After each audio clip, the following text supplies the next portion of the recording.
When you're working on a big scale ERP or a big project and you have months or years to go, giving people the option to be involved or how they be involved, I think people respect that you've taken the time to talk to them to say, hey, what is your opinion here? Welcome to Controllers Classified, the podcast where we take a deep dive into the dynamic world of controllers, accountants, and finance leaders, and hear how their ever-evolving roles are redefining accounting and the future of business. And now, here's your host, Erik, Zhou. Hello, and welcome to Controllers Classified. I'm your host, Erik Zhou. I'm the Chief Accounting Officer of Brex, and I'm really proud to have our very first guest on the show today, Ron Cook. Now, Ron is the Vice President and Controller of LightCast, and he spent the last 30 years leading teams working through all kinds of financial and accounting processes and issues at his companies. He maintains a fiery passion for special projects, especially in large-scale ERP and system implementations. And Ron, I'd like to first thank you for being here. Thank you, Erik. It's great to be here. Thanks for the invite. Maybe to kick off, why don't you tell us a little bit about LightCast and your role at the company? LightCast is a global pioneer in the collection and data analysis of information on the labor market. Our data provides the world's most detailed information about occupations, skills that are in demand, and career pathways.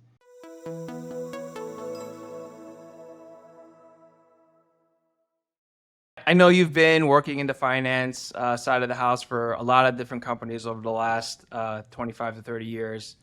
Can you tell me what's been the most rewarding parts of your different roles and jobs at different companies? Yeah, I think the most rewarding thing that I've experienced in my time is seeing people exceed. I think hard work and dedication trumps a good resume. So I've had a lot of people working on my team who started, maybe they didn't have experience, but their hard work and dedication and my mentoring was allowed them to advance and to grow. I've had several people in the accounting manager and one person in the controller ranks that I've helped out. One of them didn't have an accounting degree. My boss, the CFO, said, oh, we shouldn't hire this person. They're now a controller of a major company. So I take great pride in mentoring people and helping them to grow and expand. And as long as someone has good work ethic and is happy to work hard, I think they're going to have good success. And does that come from your own personal experience in the area, growing up in the industry, so to speak? My dad was a teacher, my mom was a nurse, and so no one in my immediate family was in business. I went to a school, Pacific Lutheran University up in the Seattle area, and I took a class my first year in college from a lady who had just come back from 2 years in Italy, and she was on the International Accounting Standards Boards for Italy, and she had such a passion about what she was doing. I had never thought about going into accounting. I was going to go into maybe business or marketing. But she was so passionate about what she did and the help that she did and the clients that she served in Italy. She was Italian, was multilingual. And so that passion kind of rubbed off on me, and she became my mentor. And a couple of years later, I became a CPA, and here I am many years later as a controller. Best job you could have ever asked for. Best job ever. That's right. Sometimes I feel like I'm an air traffic controller saying, yes, stop, go. No, you can't do that. Some people view me as a policeman. Yeah, but it's a great job.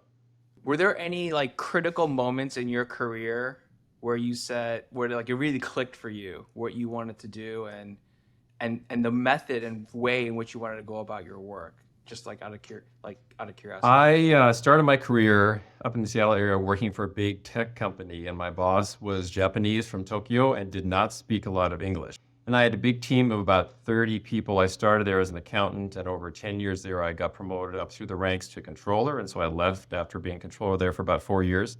And what I learned was people look for leadership, and people like to be led, and people also like to be listened to. I've always heard, a long time ago, someone told me that you're born with 2 ears and 1 mouth, means you should listen twice as much as you should talk. So I always listen to people, try to get to what they're seeing, read their body language, understand what they're doing, and just be compassionate. And I think that goes a long way in leadership. Leadership is an art. It's not a science. It's something that's learned over time. But I think listening to people, being compassionate goes a long way.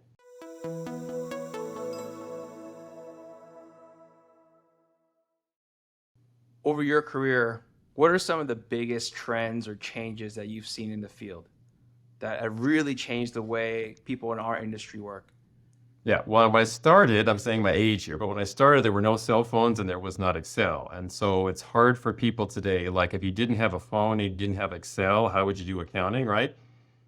So technology has certainly changed a lot. Zoom has been an invaluable resource. I personally have been working from home for about 4 years, and without Zoom, it would not be possible. But now with Zoom, I'm able to talk to people around the world. I have staff and we have team members on LightCast in all the different countries. I'm able to talk to them. And so technology, cell phone, Excel, ERP integration, all of that has come light years since when I first started. And it's allowed people, when I first started, we had people that were just data punch errors, data punch people. All they did was key in if it's accounts payable, payroll, timesheets. They were just sitting there keying nonstop.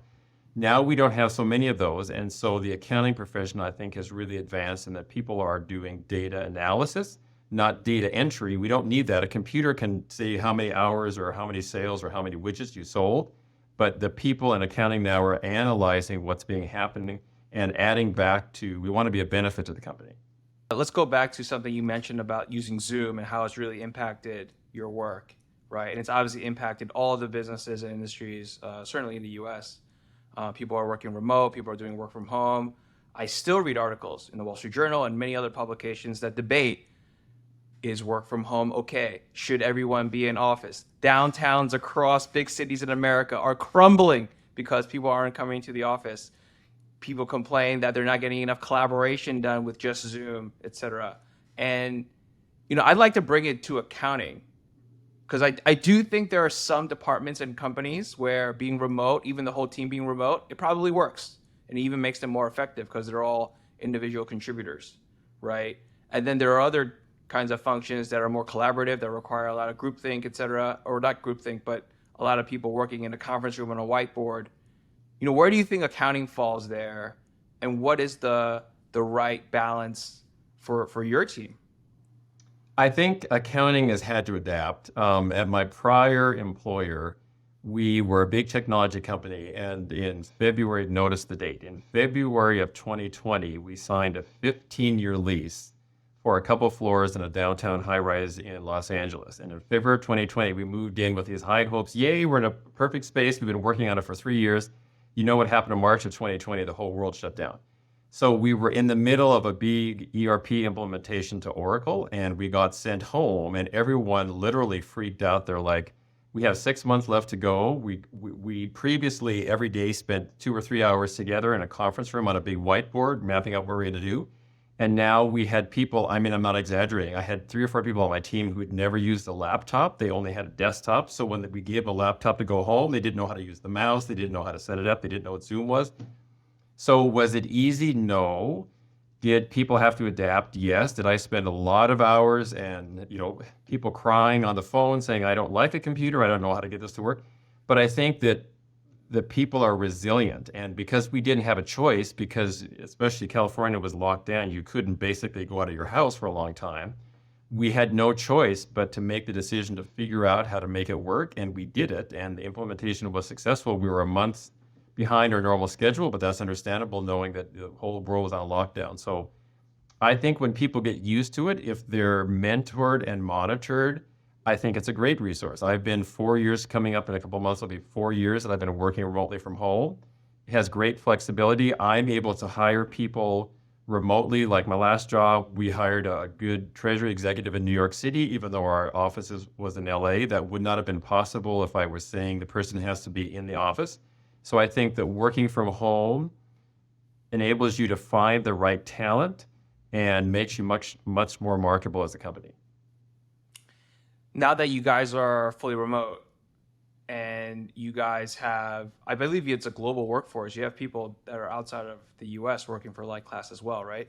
Yes. LightCast, I wouldn't say on my prior job, we're fully remote because of the pandemic. Now at LightCast, I still have a core, there's a core group of people in our corporate office in Idaho, but a lot of the people, myself, my boss, CEO, several people I've hired are all remote. And so the sort of the mandate or the rule is you hire the best person possible. If you find someone in Idaho, that's great. If you find someone remote, that's great too. We have offices in 7 foreign countries, and we have people working there. We have some offices specifically in London and UK. Some of the other smaller places, people are working remotely from home. But I think that it works. And for a small company or startup company who's looking to branch out, one of our big initiatives is to work in a global workforce and to increase our size and scale and presence outside the US, working remotely and not having to start with the financial burden of an on-site brick and mortar office is really helpful. I agree with that. I agree with kind of what you're saying related to finding the best talent anywhere now, whereas previously you would have probably been pretty narrow in your search. You have to find people around Idaho, right? Right. And for better or for worse, now the pool for all the workers that could be in your department or other departments at LightCast is around the whole country. And because you have a bigger pool, you have a better talent, hopefully, Right. at the company. So that's great. If you're looking for a treasury person, the majority of the big treasury people are probably in New York and Manhattan. If I was going, even as big as LA is, if I said I have to find a treasury person who specializes in securities in LA, much harder than opening the market to New York. So on the point about global, you have employees everywhere in the US. You also have employees in other countries and jurisdictions outside the US. How has that impacted operations at LightCast specifically? And what are some of the things you have to do maybe to manage spend across all these different subsidiaries and jurisdictions? yeah, you have to spend time. I think Brex has certainly helped, but I think you have to spend time understanding what the rules are and what the expectations are in different countries. In Europe and Western Europe, for example, a lot of people travel by train much more than airplane, and train wasn't even on our radar. And so the first time we got Brex cards and they went to some people in Italy, they said, well, where's the category for a train? And someone, because in the US, I mean, Amtrak, I think, is still around, but not a lot of people take train as a mode of operation. And so someone said, well, where's the train operation? Someone on my team actually laughs. And I said, this is not a joke. In Europe, they primarily do that. So I think that it's important to meet people where they are, talk to them, understand that. So when we were rolling out Brex, for example, in Europe, I had several meetings with them to understand what they needed, what was important to them. They get reimbursed for mileage. Some of the rules in some of the foreign countries require if you're driving more than 5 miles, you get a reimbursement. They take train, and so we had to adapt to those. The other thing I think is that people, I'm not speaking for anyone other than myself, but I think that in the past, people have assumed that the way the U.S. is doing things is always the best, and it's not necessarily always the best. And so LightCast, I think, is good at expanding our global footprint, figuring out what is the best way to get something done. It doesn't matter if it came from someone in Italy or Germany or Canada or India, whatever is the best way to get it done is what we would look at. And so we're open to that. So seeing that we're really one family working on that and finding the best idea regardless of where it came from, we're always open to innovation and looking for the next best thing. That's great. So much has changed, even just since the pandemic, right? Like you've been talking about. What do you think are some of the biggest changes that are going to come in the next 3 to 5 years from now? As the workforce is getting older and the labor market is getting tighter, things are changing with AI, which I know we're going to talk about in a bit. I think that people have to really understand is what is your core. The hardest question that I have to answer now when I interview someone is what is the culture of LightCast? And you could take out the word LightCast and say whatever. What is a culture of Facebook or Google or Amazon or Costco or whatever? Because when we were all back in the office, it was pretty easy to say, oh, the dress code is X, lunch hour is Y, I have an open door policy, we offer free snacks, whatever.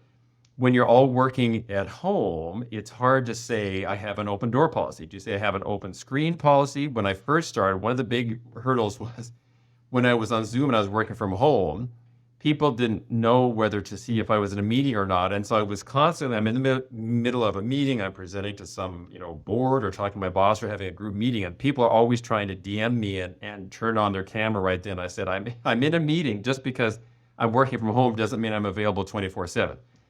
So I think technology is great, but you have to learn kind of when to set boundaries. Now we all have integrated calendars, so if someone wants to speak to me, they can look at my calendar and know when I'm busy, when I'm available, and book a meeting. And I have probably 5 or 6 meetings put on my calendar every day by people. Sometimes it's banks or audit firms or that kind of thing. Sometimes it's people that work on my team. So I think that it's good. It's a learning curve, and you can't see if Ron's in his office or that, but you can look electronically and see a calendar and schedule that out. Also converts time difference. So if I'm looking to talk to someone in India or Italy, it tells me at X time in mine in Los Angeles, what time is it there? So I'm not picking something that's 2 o'clock in the morning for a foreign operation. So you're saying like, and even now, right, coming out of the pandemic, people are working hybrid, remote, et cetera. We're still finding our way on how to manage these schedules, boundaries. How do we build better behaviors, frankly, Right. in respecting other people's work and time and like setting aside time also for collaboration while we're remote. Right. I think so. And I think that companies, I think it's going to be, a lot of the big tech companies have decided they went from you don't have to work at home at all to now you have to work at home to now you have to go back in the office to they kind of give in and now you only have 2 days in the office. I think each company is different. Certainly, I think back to when I had a big ERP implementation. Would it have been easier if we were all in the same conference room working on it? 100% yes. But in the pandemic, especially in California, when everything was closed down, that wasn't an option. So you had to adapt and learn to that. Now that people have had, especially the younger generation, in my career, even 5 years ago, it would have been unthinkable that I was not physically driving to an office. I always had an office. I always had to be there Monday through Friday. Even if I had a dentist appointment, it was like, oh my gosh, I'm going to be gone for 2 hours. How do I block out 2 hours out of my life because I won't be in the office? And I think work from home, I've interviewed multiple people and I'm still shocks me, but I've gotten over it. Two people, and I kept the resumes. The top line in bold says, only considering remote offers. Like, don't even talk to me unless you're willing to say, and these were young people, like a year or two, they're not like they've had years of experience. They're a year or two out of college, but they've just decided with their quality of life or whatever, don't talk to me. It blinks to me in red, don't talk to me unless you want me to be remote. And so I think that I'm not saying that we need to accept all of that, but I'm saying that a company that is not flexible in hiring the best person wherever they are, I think is going to miss out. And maybe for that company, right, like you just pick and choose. They're self-selecting in or out for different Right. hiring pools. If you immediately say that you're only considering remote, then as a employer, that's just an easy kind of like resume to put in the out pile, like not Right. not to be considered pile, right? So makes sense. Let's go back to AI actually, because we did want to talk about some of this stuff and how it may impact our work over the next 3 to 5 years. Where do you think you'll see the most impact from the implementation of AI in finance processes or accounting processes? I think AI is great. I've used ChatGPT in business and in my personal life, helping out some friends. I think, in the accounting profession, the rules, the generally accepted accounting rules, technical pronouncements change all the time. Every month, every quarter, new rules come out. No matter how long you've been working, no matter how experienced you are, even people at Deloitte and EY and the big guys have a hard time keeping up with all the rules. So if a new pronouncement comes into effect or you're working on an acquisition or you have something and you know that there's going to be accounting rules and you're not sure how to do that, it's very easy to go to ChatGPT and type up, tell me what the latest rules for leases are. Instantly you hit enter, it comes back with all of those. I think probably my experience has been about 90% of the data that comes back is accurate and it gives you a great head start or a leg up on doing that. I think where I've found people to fall down is they assume that because it came from a computer or because it came from AI, it's infallible. Especially there are some state differences. California specifically has a lot of different rules in other states. And if you click that and you go on Google search and it's a national summary, it may not apply to what you're doing in California or your state. So I think that it is here to stay. I think that people that are not on that train are going to lose out because I think it's already left the station, as it were. It's already going. And I think people that need to adopt it are going to be the most successful. I think, though, that AI without personal involvement, I know that's LightCast policy. We want to have AI-centered kind of in a combination with a real person. And myself, if someone were to ask me, like if the board came to me or my boss came to me and said, hey, I need, the top 5 topics of some pronouncement, or we're looking to buy a company and they're going to specialize in leases, I need to know the details. I would never simply go to AI, ask for the details, don't look at it, cut and paste and send it out, because probably of 10 bullet points, 1 or 2 of them probably are not accurate. So it's a combination. Does it do 80 or 90% of the work for you and help you be efficient? Yes. But does it require you to sit down and look and make sure that they're all 100% accurate? I also say yes. So I think it's in combination with a person with a brain that can look at it and say this makes sense or not. It's going to be a great resource and it will make people more efficient. That's my thought. So you're telling me is that we're still going to have jobs? I'm planning on having a job. I think that as of today, I'm not talking about, start track are the Jeffersons of the future. But I think that technology is not going to replace people and their thinking. The other thing someone asked me the other day is, well, what do you think AI can't do? I haven't met an AI computer or Mr. ChatGPT, whatever, who can manage a team. And so I think managing a team, managing through employee problems, personal problems, taking days off, promotions, people who are happy, unhappy, hiring, firing, all the things you have to do as a management person as you grow, AI can't really assist in that. Now, having said that, at a prior company, I had someone who was an accountant, worked there for 3 years, and they were going to be promoted. We were considering promoting him to a manager. So I went to ChatGPT and I said, give me the top 10 things that a new manager needs to focus on. Hit enter, it comes back. And I cut those and pasted in a document, and I use that as a starting point for a conversation for this person to say, here are things you have to focus on because you've never managed before and you're just been an employee. Now you have people reporting to you. Here are things you'll have to focus on. So I think it is a good guide. But to answer your question, no, I don't think you're not going to have a room with 10 computer screens and not 10 people. I think you need to have 10 people working with the computer. And you know what? On your example about a new accounting pronouncement, having an AI read through it, summarize it for you, maybe give you some addition, like the first level of analysis, that's really useful. And it gives you a lot of efficiency, right, from using that tool. There's already examples of people, though, going overboard, right? I saw an article, I forgot exactly where in the country it was, but a lawyer decided to use ChatGPT to write up a bunch of what do they call them when they come up with the case law? They come up with a case law that already exists that supports their argument. Put in the parameters. ChatGPT wrote up a beautiful memo explaining X v state of Alabama or this versus that, etc. And they were all false. They were made up cases. This guy had a 30-year career as a lawyer and got disbarred because of that. So to your point, right? Like we do pretty serious work sometimes. Like this stuff gets reported in public filings. Like if you work in a public company, we have a lot of stakeholders that rely on our financial reporting and how we present numbers, et cetera. Purely relying on a computer without applying human judgment today, at least with how AI is set up today, I agree with you. Like you got to have, like even when they automated the assembly line, right? And cars began to be put together by robots in the assembly line. You still have the foreman, you still have people monitoring the machines. Machines also break down, so you have to, retrain them and update them, et cetera. So 100% agree with you on that. Right. And I think the other thing is you have to learn ChatGPT is great, but you have to spend some time and learn about what exactly in what order you put things in. If you were just to, for example, say, I need the accounting pronouncement for leases, ChatGPT is worldwide. It could give you the rules for Europe, and I'm in the US. And so the rules in Europe, IFRS, are different. So you have to be very specific. I want the US GAAP rules for a lease, or I need this that applies to the country, or I need something that is applicable in California. So you have to be specific enough. But I'm shocked that the guy was disbarred. But like I said, I always use it as a starting point. I would never look at it blindly and assume it's 100% accurate. Like some people think, oh, if it's on social media, it's accurate. Obviously, that's not true.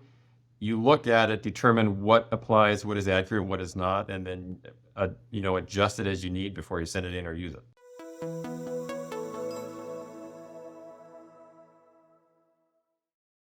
Let's move on to a passion of yours, ERP implementations, large-scale ERP implementations, I think. Can you share with me lessons learned from one of the most successful implementations that you've had, and perhaps also example of the most challenging one? Yeah, I think the most successful one was at a prior job, a big technology company that I alluded to before. We were a year and a half into a 2-year implementation of Oracle, and we're a large public company. We're an accelerated filer, so we had to file Qs and Ks 45 days after the end of the quarter. Right in the middle of it, the pandemic happened. We were all sent home. So I was one of the main stakeholders, but I wasn't the overall leader. The overall leader was frequently traveling and was gone, and we would have weekly update calls, and that person was not always on the call. And you could see the morale, the combination of we're on we're working at home. We can't be in the office. We don't have a whiteboard. Full disclosure, we don't have bagels evermore because we used to bring in bagels to the office. Now they're at home and they don't have, a free kitchen. And then the ultimate sponsor traveling and being gone a lot, people really look for a leader. And so I always tried to read the room. And even though I wasn't ultimately in charge, I was viewed as a manager. And so I always tried to, I ordered some Uber gift cards and I sent them gift cards for lunch. And I said, you may not have free bagels, but let's do something. Friday, let's spend an hour and not talk about the ERP system. Let's just get together and talk about what you did for the weekend. And in California, like sometimes the highlight of my week was I got to go to Costco or I got to go to a supermarket because it was the only thing that was open. And it was kind of a dark time. But I think that whether it be in person or that's not allowed on the Zoom, you need to have compassion, talk to people, find ways to do that. We can't be together. We can't do that. We can screen share. We can do that. I spent a lot of hours at night working on documents and sending it out late at night. So when they came in the morning, they would have that. I said, here's a screen share. Sent way too much time focusing on what people had done and purposely doing after hours emails so that when someone woke up, the first thing in the morning they would see is, hey, I got an email from Ron. Ron appreciates me. Or I would call out, hey, you did this project or worked on this line item and we're ahead of schedule. Thanks so much. Here's an Amazon gift card or Friday we're getting together. So I think that people in any company, LightCast is no exception, people is your best resource and you need to learn to take care of people and the world adapts. It was no one's fault that COVID happened, but everyone had to adapt to that. And so I think that companies and managers that understand that and figure out a way to work. We were all in the pandemic. Some companies survived, some companies closed, some companies are still hanging on. But I think that managers that exceeded understand that change is part of the universe and of the world. Change always happens. Hopefully we're not going to have another pandemic soon. But things that don't happen, you can't bury your head in the sand. You just need to say, I'm going to adapt and figure out how to go forward. You talk about people being the biggest resource. I agree with you, right? It's a knowledge industry that we're in. We need those people to have the knowledge, have the right skills to do the work. When it comes down to an implementation, some of the challenges that I found is, it's the same team that has, we call it BAU here, business as usual. They still have to do the daily entries, the day-to-day processing, the month-end close. Oh, and by the way, that same workload, let's just add on a whole implementation on top. Yeah. So how, like in that scenario where you were implementing such a large system and then the pandemic happened, what was your strategy on the people side there? We had a budget for a consulting firm and the managers could decide if they were going to have the consulting firm assist with the implementation or if they were going to do what in your case BAU, business as usual. So for example, if we have someone processing accounts payable or accounts receivable, we could decide would the consultants be doing the AP and the AR so our employee could focus on the ERP, or would the consultants focus, and we had about half 50-50 and we weren't dictatorial. We didn't say you have to do this or you have to do that. We said the manager, you can decide. And I think that the managers really liked having the option to do that. And some of the managers, and I was one of them, I went to my team and I said, okay, I'm making this up. I have two consultants. We have one AP, one AR. And I went to the AP and AR team. Some of them had never been on ERP. Full disclosure, two of them got so freaked out. They said, I don't know what ERP is. I want to stay and do my day job. But one of them was like, I'll throw my hand in the air. And so I went to my team and said, we have one consultant, one person on my AP team was excited about getting involved in the ERP. So we took the consultant, had them work with my existing AP team to process. And the one person on my team who raised their hand and said, I'll take a risk, was on the ERP implementation, and she did a great job. So I think that people what people don't like is if you tell them this is what you have to do. Now, I'm not saying there are not cases, like if we're coming up to an audit or you're working on processing payroll, and there's a payroll deadline. If you don't get the time cards done by Wednesday at noon, you won't be paid. That there's not an option. But when you're working on a big scale ERP or a big project and you have months or years to go, giving people the option to be involved or how they be involved, I think people respect that you've taken the time to talk to them to say, hey, what is your opinion here? I'm asking you to be involved. What level of involvement do you want? I really like that strategy. I'm going to take that away. This idea that for the consulting firm to come in, because I already know, it's not just at this company that I'm at right now, but also my past experiences. And I was an auditor for a long time at PricewaterhouseCoopers. But I've met a lot of different accountants across a lot of different companies. And you can kind of tell for some people if they just want to do the AP processing or the AR processing or whatever their BAU is day to day. And then also some people who have a sense of curiosity. They want to explore more. They want to dive deeper into.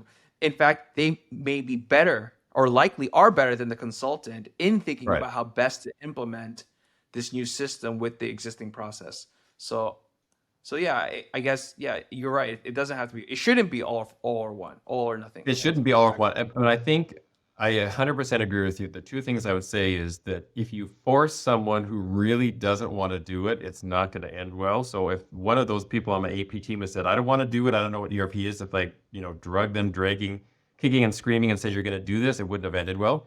I also don't think that if you take consultants and put them in the role and they have no history about what your company does, you're not going to get as good an effect as you are with a mix. I think we were successful because we had consultants and people from our company who were working together in the room and then virtually on Zoom to get it done. And we need the people with experience. The consultants had done many, many ERP implementations, and the people in our business, knew our customers, knew the processes, knew our software. And it was both sides working together that enabled us to be successful.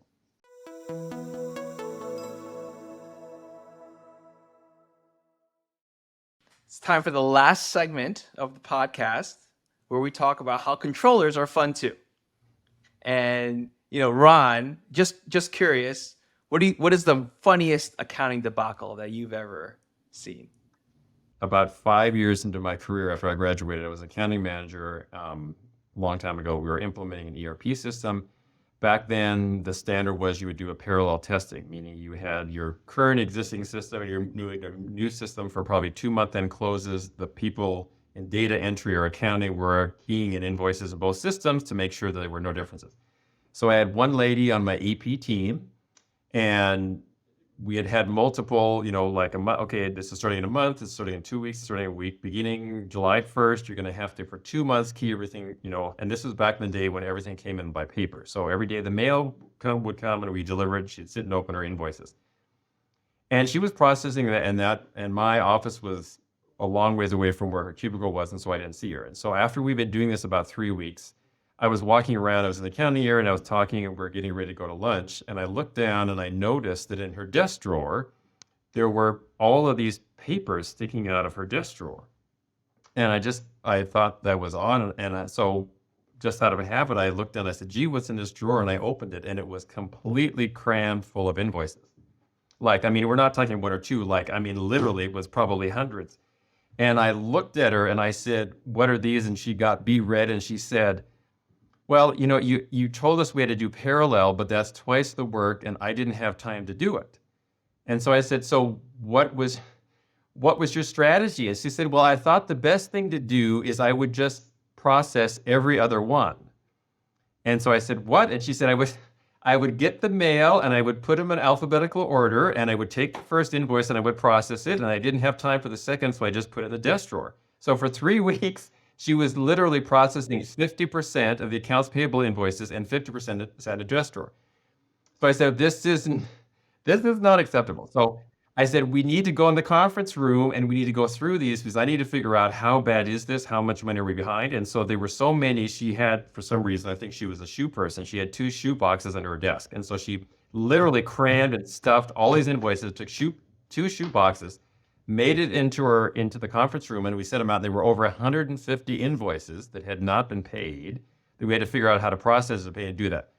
So as a result, I often thought that I should start a startup company on the side called Shoebox Accounting, because I just thought I've had friends that do taxes, for example, and they said their worst nightmares on April 14th, the day before the deadline. Someone will come in with a shoebox of receipts and put it on the desk and say, do my taxes. This was a similar situation. So it was a mess. We got through it.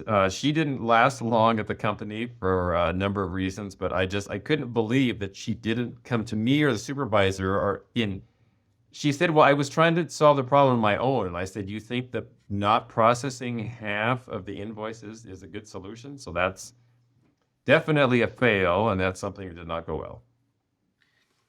Do you think about that time and how you've come up with this strategy for the consultants, and maybe that's something that led you to maybe we should use consultants and do both? Yeah, I think so. I think you need to get people involved. I think that a lot of things, today, for example, in my company, a lot of it, we have aliases. So we're not getting a lot of paper mail. Almost everything is email, and it doesn't go to Bob or Joe or Sue. It goes to AP at your company, AP at our LightCast, for example. And so we can monitor it electronically. There's also ways that we use a software system that works with our Google Mail, and it sorts that and allows that to see. And so the manager can see what invoices have been processed and what haven't. So there's an example that technology has really helped. But I think it's important when you're doing an ERP, especially the first question I always ask when we're going to ERP is I look around the room and I say, honest answer, who has never been through an ERP implementation? And my experience has been probably half the team, it's totally new to them. They don't know what to expect. They're used to coming in, sitting down at an established workstation and a computer and a software. They're trained on that software, and then they've been doing it for years, and that's what they know. Moving from software A to software B is the big deal. You have to learn all the new keystrokes and menus and options of what you can and cannot do in the functionality. And if you've never been through it, it is really, change is hard for a lot of people. And so I always start by saying, who hasn't been through a system? Find out who that is, and then maybe have a separate session with them just to tell them what they can expect. My door or my Zoom screen, as the team knows, is always open. So if they have a question, they call or text me or Slack me, and we go through that. But I keep in close touch because I do not want to repeat having someone feel like the only option is to process 50% of their work, because otherwise they'll get behind. That's not a way to win. Well, Ron, I really appreciate your story about shoe boxes, plural, full of shoe boxes. invoices. It took two, yeah, more than one. To wrap up, one thing that I'd be curious on from you is what's some of your advice for up and coming controllers or people looking to become accounting and finance executives in the world today? I think integrity is something that will follow you the rest of your life. I think that not only in the accounting profession, but in life in general, integrity and being honest and being open up front will open a lot of doors, will make you successful. Nothing to stop you in the accounting world. You have to be a CPA. You certainly have to have a level of technical experience, but dealing with people and dealing with them integrity. Also get back to when I said that someone a long time ago told me we have 2 ears and 1 mouth. You should listen more than you should talk. A lot of people get in a room, especially if they're managerial, they think their job is just to talk, and they talk and talk and talk. You're doing this wrong, you're doing this right, do this, you're late or whatever. I oftentimes start discussions by saying, tell me how you think this experience went, and then just pause and let them tell me. And oftentimes, I find, like, especially in reviews, if I'm giving a review of an employee and I think it's going to be a difficult review, I start by asking them, how do you think the last 6 months went? And if they're honest, probably 80% of the time, they will come back with what exactly I was going to say, but it's a lot easier because they've said it first. So two-way communication is important. Integrity is very important, and just listening to people. So a lot of people, when they ask me this, are shocked that I'm not talking about, you have to learn debits equals credits, or learn to do a pivot table or write a formula in Excel. Obviously, those are standard, and people that are CPAs do all that stuff, and that's obvious. But I think it's the people side that is missing in some people that don't advance. So people have been doing accounting a long time and maybe who've never gotten above the accounting manager role. Why is that? People and people management, which is an art as much as a science, something you need to learn. And that's very important as you advance in your career. 100%. There's all these technologies that we talked about today with those Zoom and other softwares that are supporting us working remotely. There's AI that's coming up. It's going to have a huge impact on our industry. The art of communication, the art of working with people, the art of collaboration, they're timeless. Those aren't going away. So 100% agree with you. Thank you, Ron, for joining us today on our very first episode of Controllers Classified. I really appreciate you joining us. And for the audience, thank you for listening in, and hope to see you next time. Thanks. Thanks, Erik. Thanks for tuning in to Controllers Classified, presented by Brex. Brex is a unified AI-powered spend platform with global corporate cards, expense management, reimbursements, and travel. Visit Brex.com and follow Brex on social to see how they can take your accounting game and your company to new heights.